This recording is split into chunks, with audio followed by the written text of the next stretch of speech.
Hi, Chayo Noel. Hello, everyone. I know it's been a year since the last time we appeared here for recording video. It's been such a long year, but now here I'm back with Tata Pabianteo. That after a year, exactly after we were talking about Hula Hoop E, the previous mom that is almost ending right now as you are entering the Netzapikir. So, welcome back to the show here. How are you? In Kikotik, I'm very happy. Estoy feliz. In Kikotik. Hacha alak. Utsepetik. Pari alak. Welcome are you, all of you. Thank you for listen and to learn from these audios, from these presentations, and from these series that Eduardo started. Great. And Tat, we are just about to start a new year, and I know everybody's going to be interesting to listen to what can we expect from this new year, from this new elder entering right now in the calendar, Kabla Naor. Well, first of all, that depending on the Maya lineage, sometimes the what we call the carrier of the year is different. There are variations. We have to take that into account. What is important at this moment, not to enter into controversies or researching of epigraphy or whatever, is that we are following strictly what is the ancient count of the Quiche lands that I don't question. I just follow through because it's the framework, it's the matrix that I use for everything mathematical, astronomical, agricultural stuff. And based on what I do, what I have been promoting, if the word is promoting, is the Mayan science to understand this framework, this matrix, these ways of counting as to understand the human gestation. One of the things that, that makes me laugh in this moment is that differentially from what actually is, let's say, the welcoming a year and what can I project or seen or told is not what we saw in the Western world when, for example, is the final days of December and people is consulting seers and people and quoting old books and stuff to try to predict to see what is going to happen. Have you actually noticed that for any member in the community of the people that listens to us, on December, everybody says a lot of stuff. And on January, no less to be said. But actually, what happens during the year, nobody says anything. As far as I have in this moment data or whatever, no seer, nobody talk about the war in Gaza, for example, in Israel and Gaza. Nobody said, "Oh, the Ukrainians are going to put down these warships in the Black Sea or anything." Nobody, everybody's mostly like, "Oh, global warming, blah blah blah blah blah," but there's not an actual that. Like, I foreseen everything that is going to happen. It never happens. It never happens. Then, in the Mayan ways, for to talk about what this new year is not about prophecies. It's not about picking up what is going to happen or is not like that, or is not like try to fool you in that way. At the end, the world, at the end, societies, at the end, civilizations will always show very big surprises nobody's prepared for. In this case, anyways, based on the counting of the Maya calendar, the Cholpal, also called, and the Masewalkir, that is the civil or the organization of the calendar in a 365 plus 1/4 year. The MAM, as we call it, the carrier of the year, is going to change now. It's about to change. Last year I was talking about Hula Hoop E, that is the actual one. And by the way, I remember saying that being 11, it was going to be difficult to pick out anything. And it was like that, a little bit like a year.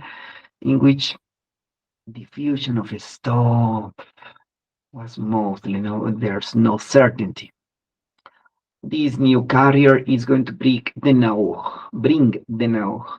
And in this sense, I will have to remark that it's not always like no, just like knowledge or nohibal or nohibal, like wisdom as such. No, if you think about the linguistic ways of the Quiche language, no is more than the achievement of knowledge. Is more what do you is more about how do you in perceptual ways how you absorb certain experience to transform that into a knowledge. And then now will also be correlated, connected to the sense of the bodily absorption of something, bodily completely. As, for example, what we have been seeing during centuries now, like the mind and the powers of the mind, but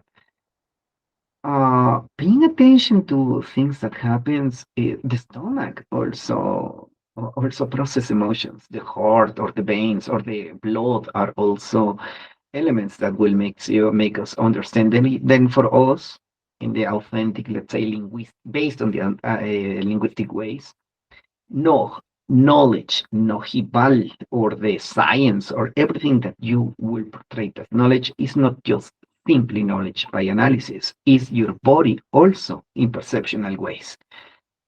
And makes me and make us in my lineage and as a community and also as a nation, the Mayan nation, to go through, understand that knowledge as such is not going to come just because of that. It's not that, oh, it is coming the 12th, no, the year of the knowledge. It's also what that entangles, that it means. What are you going to be confronting? That your body has to process that. What are you going to be exposed?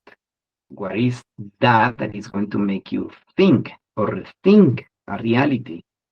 Coming from 11E, then there must be a turmoil. There's be some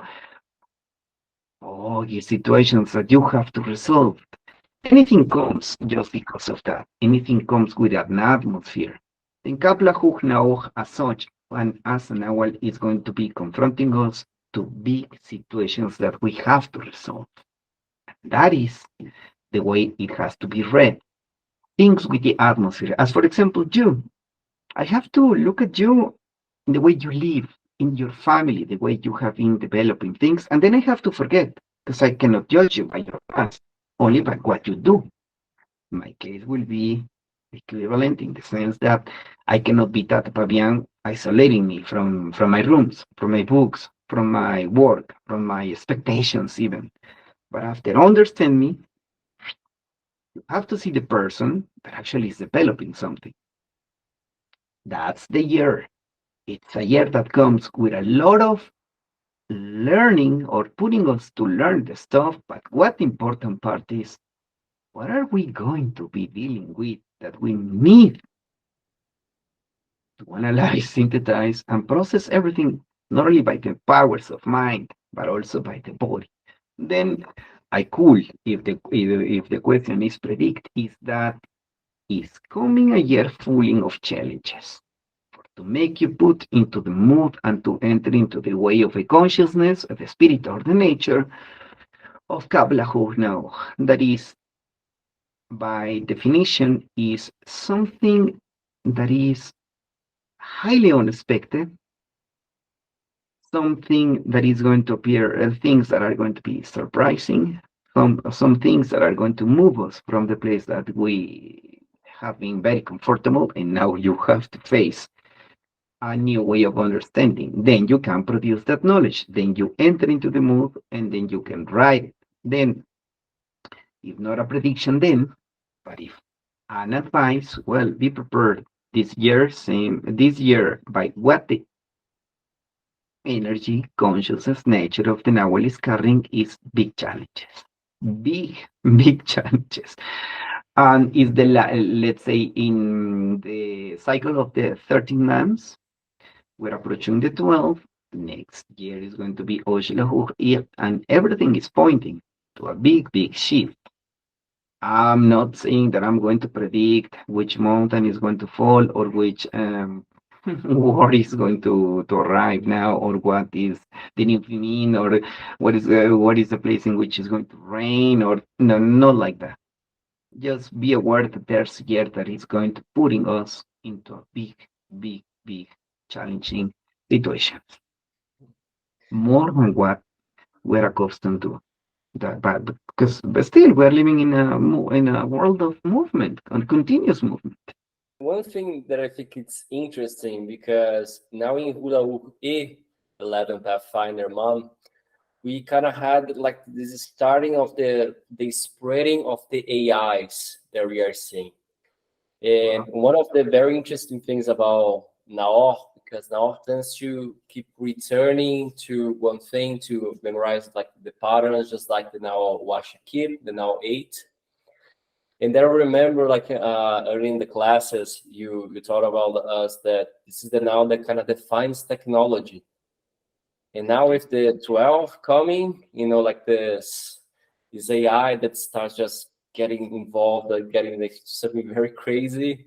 It's very interesting to see like what this Kabla Naor will bring towards to these advances in technology that we are having, right? Well, you touch a very interesting point, and for the people that hasn't been attending classes, the connection is between what we call parallel. I will call it in this moment just parallel substance, as a liquid can be different other substance, but still functioning as a liquid or behaving as a liquid. In this case, Nawal 8, what is in the realm of the numeral Nawals, because that's what they are. They are also Nawals with different explanations and a basic framework different from the nominal Nawals, but still, not to confuse people, Nawal 8 is parallel to Nawal Naor in the sense that whenever something that is repeated is beginning to show a pattern, then you can track, you can measure, you can calculate. If your calculations, your measurement, the way you track is correct, then you can, now the word predict. If you can predict something, you can build a technology because you know the behavior of a material, the behavior of a person, the behavior of a medicine, for example, regarding illnesses and stuff, or the way, if you will want to jump into the spirituality, the way you sing, how was fitable for the things that you were approaching, dealing with, or attempting to achieve. And it's not a technique that you will want to define and clarify as an achievement. Then everything that shows certain patterns, certain frequency can be trackable. Then now a knowledge, Nawal was a qib, and Nawal now knowledge belong to those stuff also. What we have seen, and it's very interesting, is that connecting these things is that if 11 was already diluting stuff, and we do know that AIs has no control, they have no control. There are things that are amazingly ridiculous. Yes, you can see them, like people. This old picture was recovered from an old boat, and there you can see Bigfoot, and the picture is so clear that, well, it's intelligence, it's AA, but there are still some things that are beginning to be beyond a way of a clarification. For example, I'm always following a channel of these guys that used to work in special effects, and they are always debunking UFO videos, for example, or crypto beings videos and this, and that is a custom. You just have to look at this or that or this UFO. Obviously, this is not just look at the movement. I can do it with my mouse in a moment, and it's very interesting because there are things that actually looks like fake, but there are things that nobody can find. And that is beyond, let's say, technologies or the way we analyze something. There are things that are really beyond, and not even the bunkers know what is happening. Then this year regarding EIs is going to be such a challenging one because there's no control. Even Guterres, in the United Nations, has says artificial intelligence has no control, and we are going to be dealing with that. Already, we live in fantasies. Personal fantasies. Already we do our imaginations to try to see that our love is more, maybe could be more beautiful than what we expect, or that what we built. And suddenly another way of irrationality is going to come. Remember that I was saying one day, the problem is not artificial intelligence. Let's see. What about artificial stupidity?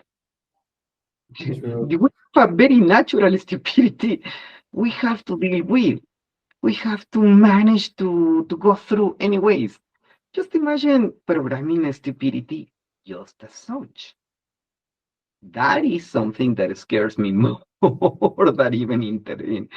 Because, for example, creating chaos is more easy than creating a control. You create imaginary friends for the control, or you can create imaginary needs to sell something. But what if you create just chaos? We already live among chaos. Artificial stupidity, I will think, is more dangerous.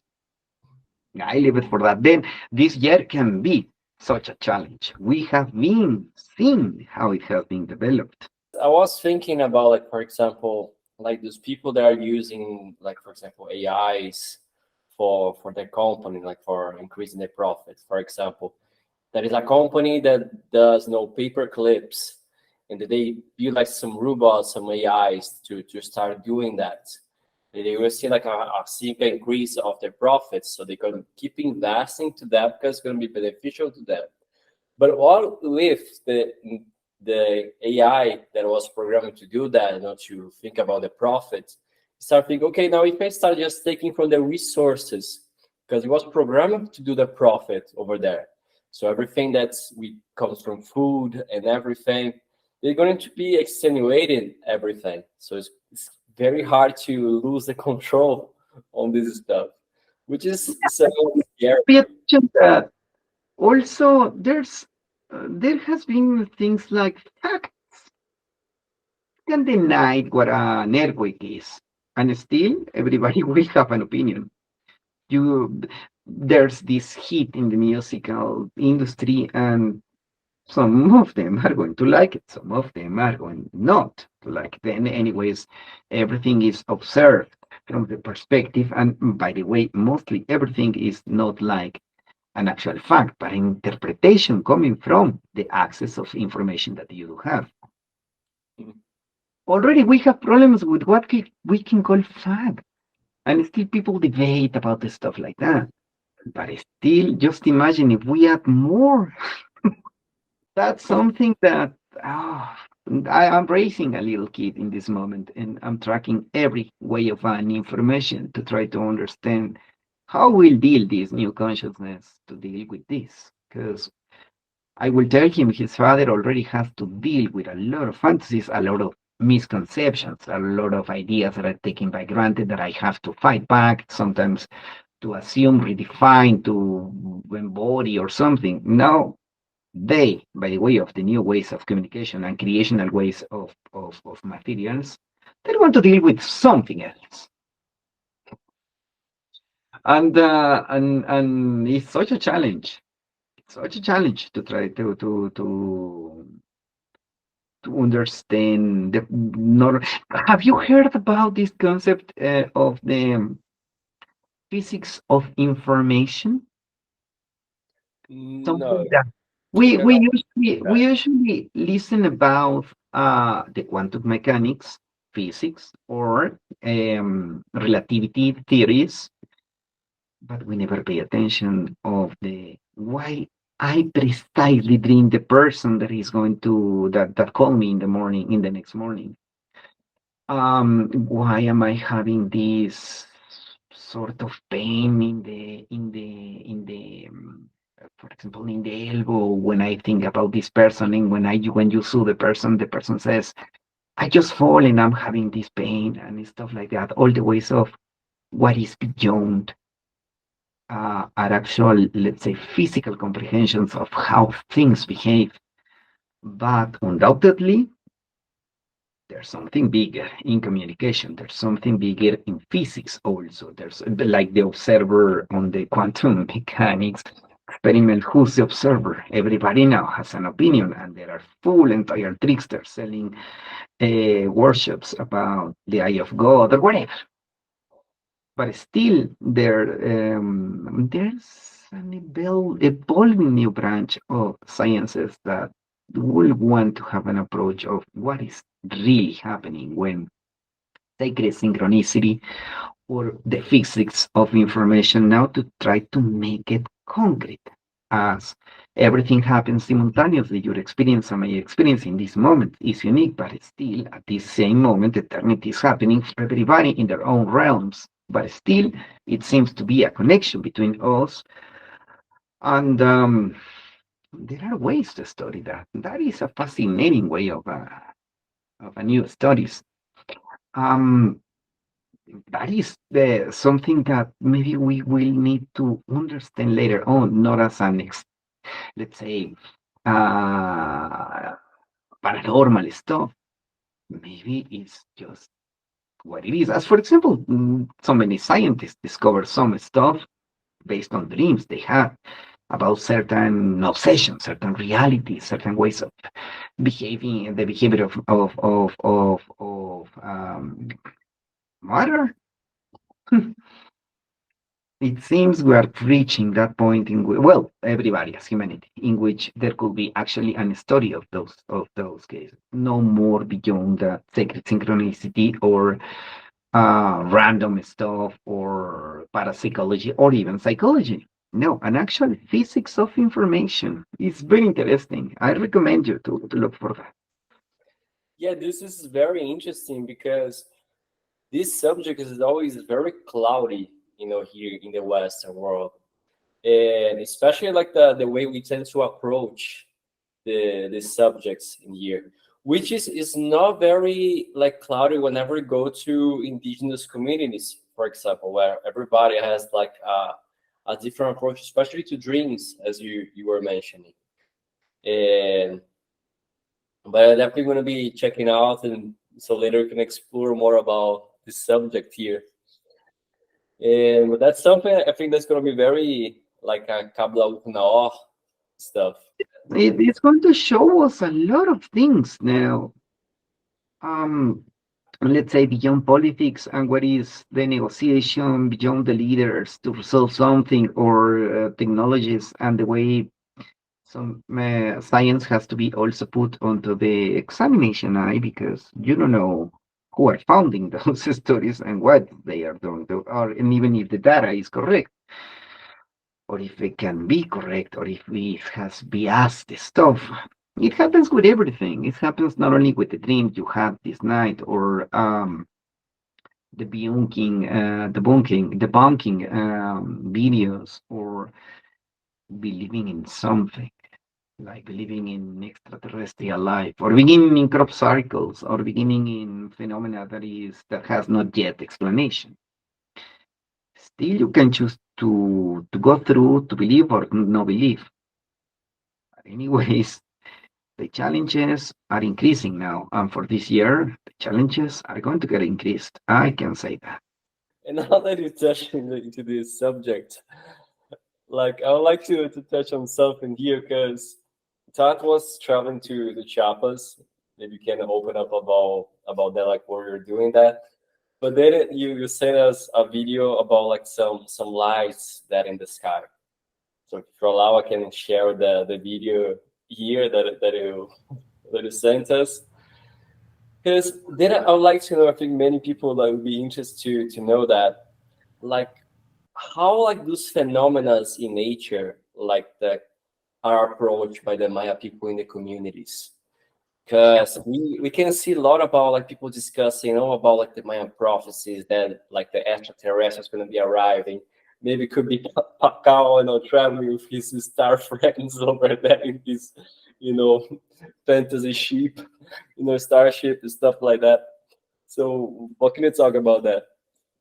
Well, first of all, I will have to briefly talk about a little bit of history. In the ceremonial chantings, and the ceremonial ways of speaking, the ceremonial ways to do summonings, either for a spiritual process, even in religious stuff, in some syncretic cults that mix the Maya calendar with the Catholic Church and stuff. Anyways, in some recorded by oral tradition ways, there's always there can appear uh, a summoning or calling or even addressing the people from the stars is Uchmilal Winakil. That is the people from the stars. And when I was or in the some did some ceremonies. And by the way, I have to mention I was thinking how to say it, but let's say it. My teacher couldn't read. She didn't learn to read. She was the most amazing woman. She was the most. In this case, I will say the wisest that I have ever approached.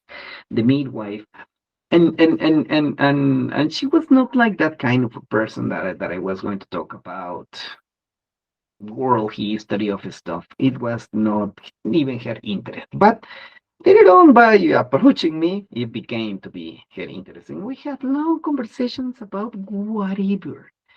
Um, there was a moment in which she got very fascinated by Martin Luther King and the way he was killed. And I was like, oh my gosh, I need to read more to tell her stuff. I need to go deep.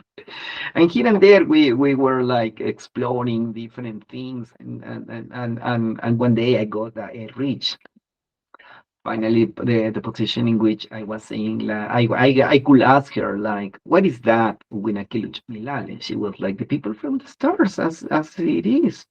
And I said, what can you tell me? And she was like, do you think we are the only ones in this universe, in this planet? Have you seen the steady night? And although in that moment she was not like direct telling me everything, she says, yes, we can also summon people from the stars. She never mentioned like we were created or that Pakal was traveling. That is absurd in totality, but still in that's a full thing, but still a way of calling or addressing other, let's say, consciousness are on our channels. Now that I'm thinking another idea, could you surprise me with the question? But it's perfect because it is very interesting. Sometimes my town, Nawal and Seha, they are close to volcanoes. And it is no unusual to see ball lighting after an earthquake or the big bright lights and big bright uh, lighting, shaping, and balls that cross the mountains and the sands, illuminating stuff, and then they vanish. It's not unusual, really. And by the way, the Volcán de Fuego, the fire volcano from Guatemala explodes here and there continuously. It's erupting, it's smoking, we said all the time. Then earthquakes usually accompany uh, the eruptions, or you can see a lot of electrical phenomena and lightning and thunder, and also ball lighting that suddenly you see a ball of light in the mountain, and it's so amazing on the shading and stuff. There's a moment in which you even get accustomed. I remember my first experience, it was like, wow. Well, some years later, I was like, oh, another ball. It's not that I lose the fascination. It's fascinating as such. But sometimes phenomena like that can be confusing. I mean, a person that came with a camera will say, "Whoa, look at that! Let me take a picture of an orb or a lighting." or something. And the Maya is over there in the road, just looking like this. It has also happened to me in the Atitlan Lake, who have touristical towns in which some of the people get these come to these cameras and stuff, and they picture bull lightings, and they believe it's an orb, an UFO, or a extraterrestrial orb, or stuff like that. That's not unusual, but still, trying to look for a little rationality in the middle of that, there are phenomena that can be tracked, but also, and is also my experience, there are experiences that look very human and they are not, and there are things that has no explanation at all. In my case, I try to be always objective, always impartial, trying not to be asked anything as the phenomena is. Well, let me tell you that we're talking about information. I captured a video in the middle of the highlands, in the forests. Uh, let's say I I'm always in the observation of the stars. I'm always looking at how the patterns of the clouds are. I'm always like tracking the moon also because there's a cholik, there's a calendar that is the moon calendar that it hasn't been revealed to people, but that we midwives, the midwives and the agriculture, some agricultural people, who know this calendar actually use it. Um, my wife cut her hair yesterday based on that calendar. But beyond that, I'm tracking the moon, I'm looking at stars, I'm looking at mostly what is meteorological stuff. But when you're accustomed to look at the sky, sometimes there is stuff that has no explanation. Now, regarding this video, like 3 years ago, I was with a person in New York in the center of Brooklyn, in Battery Park, and I saw lights when I was tracking the moon, and I told her, and I said, "Look at those lights; they move very like dancing." And she says, "Yes, it's very common, but," and she says, "I think it's UFO because." Sometimes you can see that there are some sort of jets trying to chase them, that there are and the lights they just don't vanish, or they move, or they evolve to different movements. And I remember that I was with this friend, we were driving, she was driving, I was in the co-pilot position, but she was in a hurry. And I said, I would want to take a picture, or just to analyze, or just to see it, why not? Like I even made the bad joke, okay? Like, okay, if everything is going to happen, it's going to happen in the USA. Hollywood is get us accustomed that is the point. And we began to laugh. That's it. But I got very, very, very interested that the lights were showing such a patterns and such a dancing lights. Obviously, when I was teenager and I was attending some music stuff, I saw canyons of lights and how they behave, but this was not this thing. Still, a doubt was there, and that's it. I can mostly every day I look open to see what the moon, what the lights, what the clouds, which is the position of the star or anything. Venus, that is always very interesting. And now that you can see even the lights of Jupiter, and with the help of programs, sometimes you are like, whoa. Well, coming back to the video, I was in the forestal ways of Chiapas, deep in the highlands, when I was in a conversation with another person. That's why I mentioned this. And I saw a light, and I was like, look at that. There are some lights over there that are so peculiar, and they appear and they disappear, and they are evolving into forms, and behind the clouds there's something that looks bigger than that. And I said, trying to look for rationality, I was like, what if the lights are humans pointing to try to figure it out what that is, or what if they are part of that big figure that can be seen there? that I can see there. And the other person was not interested. And I said, okay, last time I was with my friend. She was in a hurry. She has to enter into her job, and she has just to drive. This time I will go and make my attempt to record. And I record the stuff. These very bright blue lights that looks like canyons of lights, but at the end they began, after some dancings, they just shut up, and the illumination they began to create was an enormous pyramid shaped. Enormous. I will not even adventure to think how big that was, but it was an enormous triangular shape. When that happened, and I saw the video was not capturing really. Then I entered into a cellular phone with professional to get it to get more sensitivity to in obscurity, and to get a little bit like the exposition a little bit longer. And I got two pictures in which you can see how the lights finally form a triangle, and after they vanished, you can see a triangle in between the clouds. That lasted like an hour until everything evolved to be seen like that, and finally they disappeared. I went to one person that was crossing the street, and I said, "What is that?" And he says, "I don't know, man. I don't really know. Let me stay here with you." And we were looking a little bit, and he said, "Oh, it's fascinating, right?"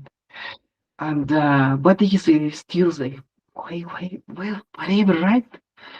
And later on, that's the moment in which I capture the stuff with longer exposition and sensitivity to light. I capture more or less what the triangle is. It can be seen, the triangle. Enormous, bigger, like not human. And when everything was finished, well, I saw that everybody was in their own life with the cellular phones, smoking a cigarette, and I, I was everyone like, what I just captured. It is very interesting. I have to confess, I don't know. I don't know. I know that in the Maya culture, since ancestral times, there has been the summoning and also the acknowledging of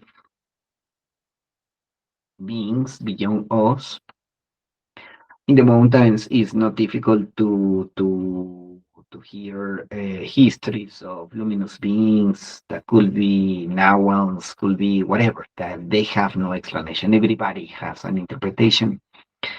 In this case, it was such a peculiar situation. I was ready to see, to capture, and it's the first time that I can capture something.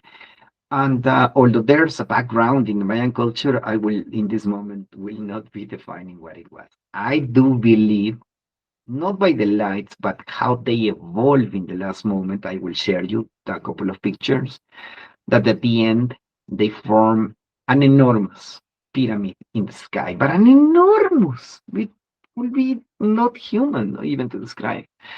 Black, dark in between the clouds.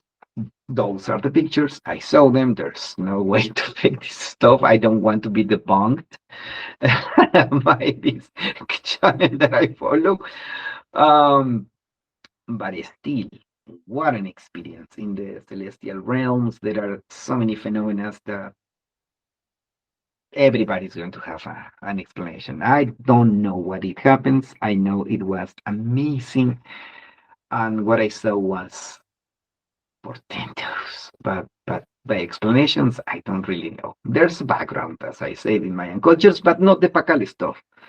Pakal stone can be read, can be the hieroglyphically or by glyphs can be tracked. What is the actual message, not what Eric von Daniken was proposing, and not that way of stuff. Nobody crosses that way of stuff. But still, there are phenomena without explanation. I was exposed this time to that stuff, and we can share. I will share. I will send you the images by mail if you would want. Oh, great. So you guys are already watching this video. So you're already seeing these pictures there. So leave that in the comment section below. What is your theory? your theory about this. So I'm gonna read in the next video like the most creative ones. All right.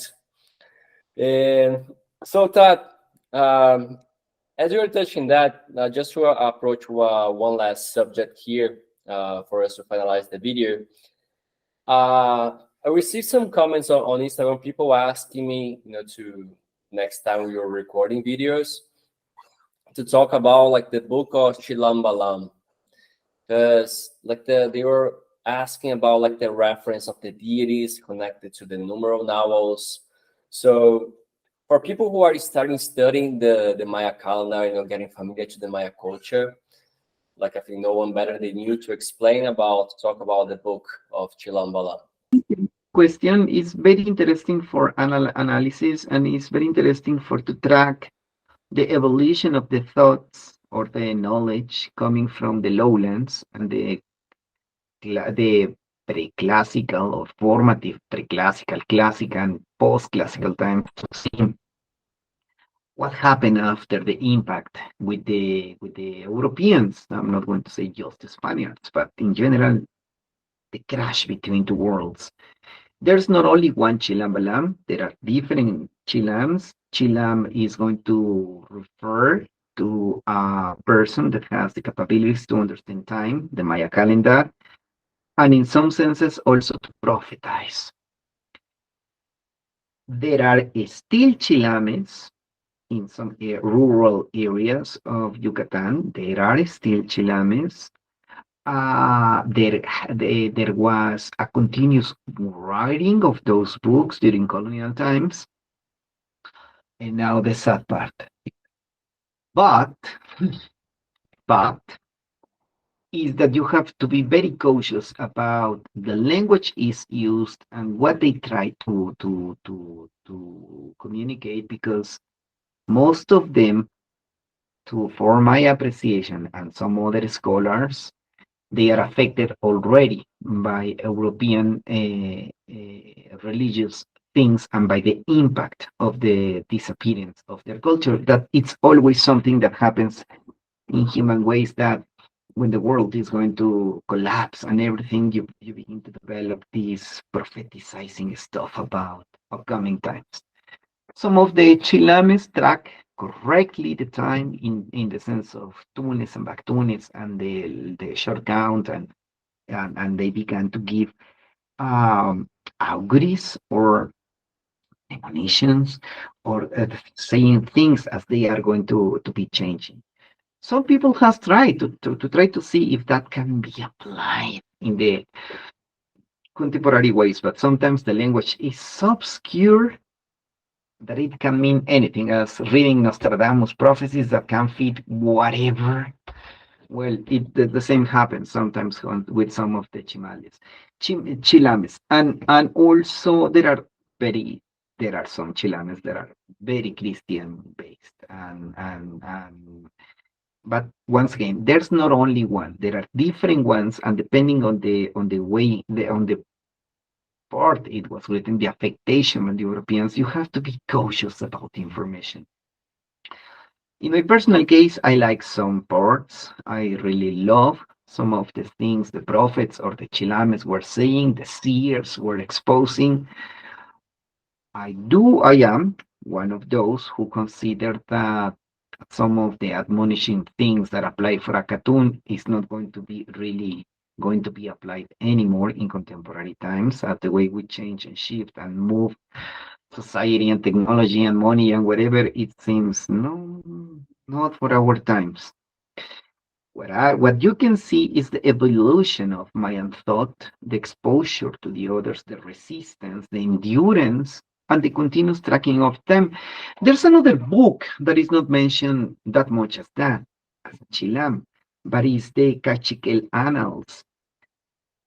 The Cachiquel people were tracking time very, very, very after the conquest or after the invasion, after the establishment of the New Spain and the Capitanía de Guatemala and stuff. They continue tracking time, and they continue tracking portion of time based on back tunes and stuff, and giving the recollection of the data.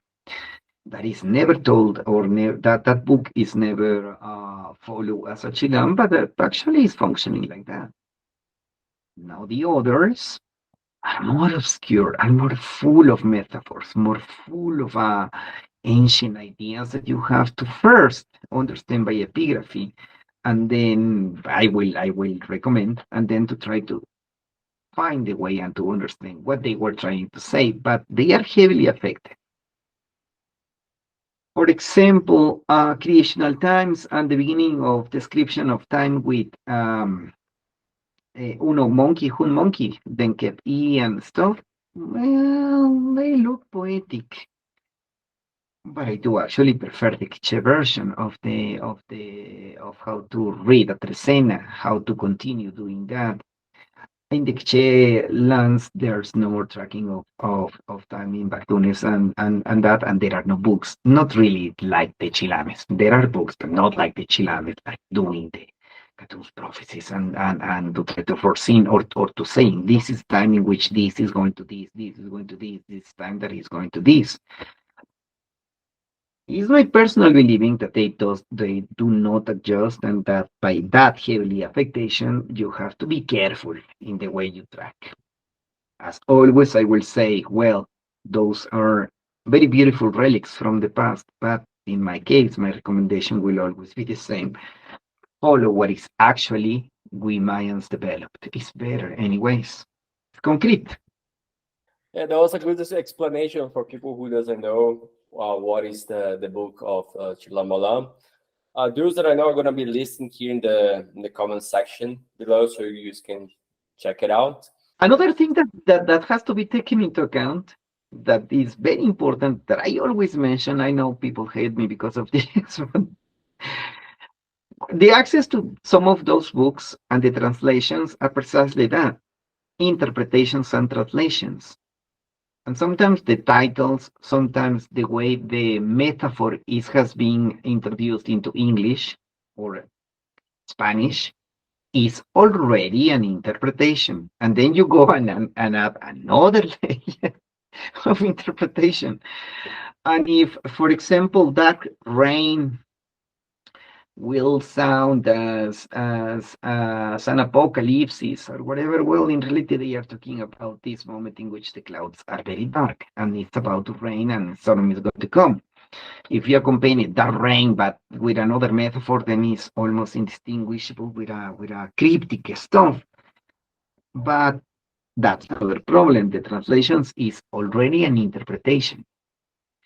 If by approaching knowledge, my recommendation is always to learn the language and then to try to understand or to understand the stuff. But if you are going to go on the layers of layers and layers and layers, and by the way, some of the translations made by people who are using their own tools based on their own culture and their own perspective. And sometimes, for example, people who discovered Palenque or who were looking for that stuff, they were not looking for Mayans. They were looking for Atlantis, which is funny. Mostly and stuff. They were trying when they found the Atlantis or whatever. They thought that they were actually looking at the remainings of the Atlantis civilization. And sometimes things that were built and interpreted by those eyes has been reinterpreted continuously in the same way. Then just be careful. Because most of people, like I know, like whenever they approach me asking something, they always think that's like that. Whenever they talk about the Maya calendar, it's all referring like out one global, just like everybody follows. But there are more than 28 linguistic groups within the same ethnicity, the Maya. So the Cachiqueo, the Quiche, the Yucatec, the Cholan, and so on. It's Utugil. And each one, like each group linguistic has like its different approach.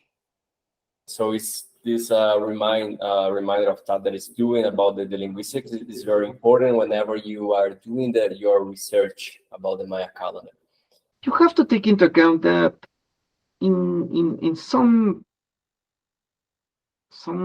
kingdoms, in some areas, in some related times of some of the Maya history, Mayans were also theocratic, and theocratic militaristic theocratic societies who also used the Maya calendar as a tool of control.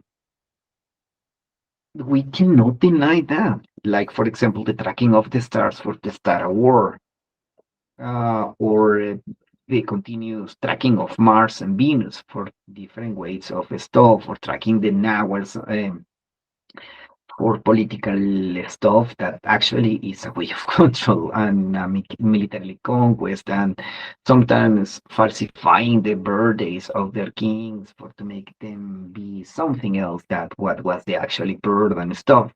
And some of those stuff were precisely that theocratic militaristic ways for domain and control, and sometimes people will confuse some of those stuff as actual stuff that is happening, and it's not anymore. We don't have any more theocratical.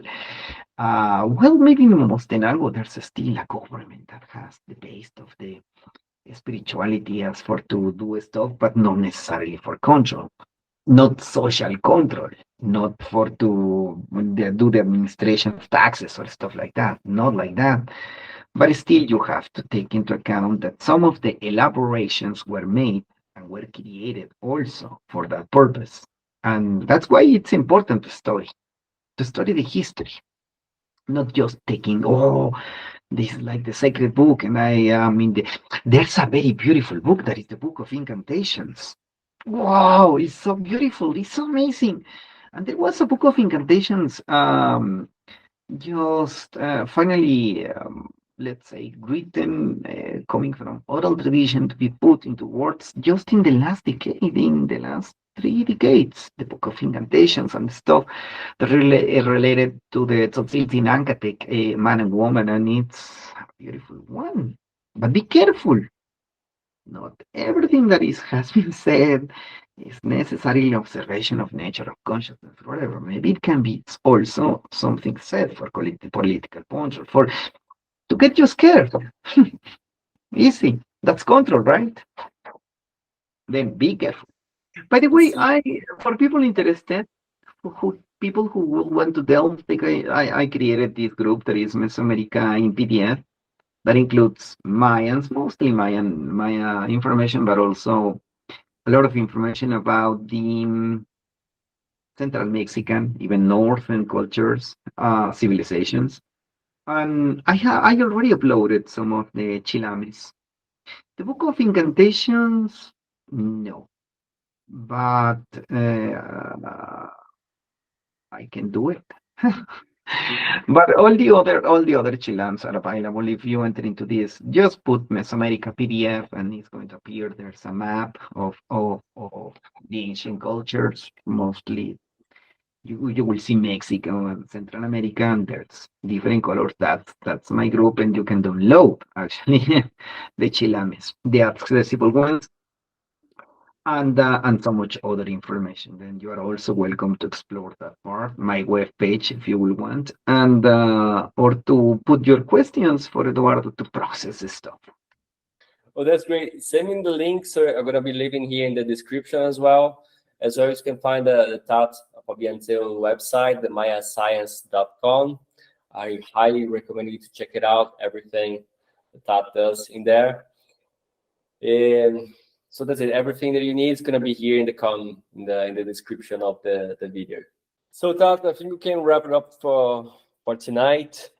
I appreciate you just dedicating some of your time, and everybody who's watching, just don't forget to leave your thumbs up if you enjoyed the content. Just leave your comments to let me know, like, if you have any questions for our next session here, and that's it. So Tat, kamo ni malach king kamawah. Ciao.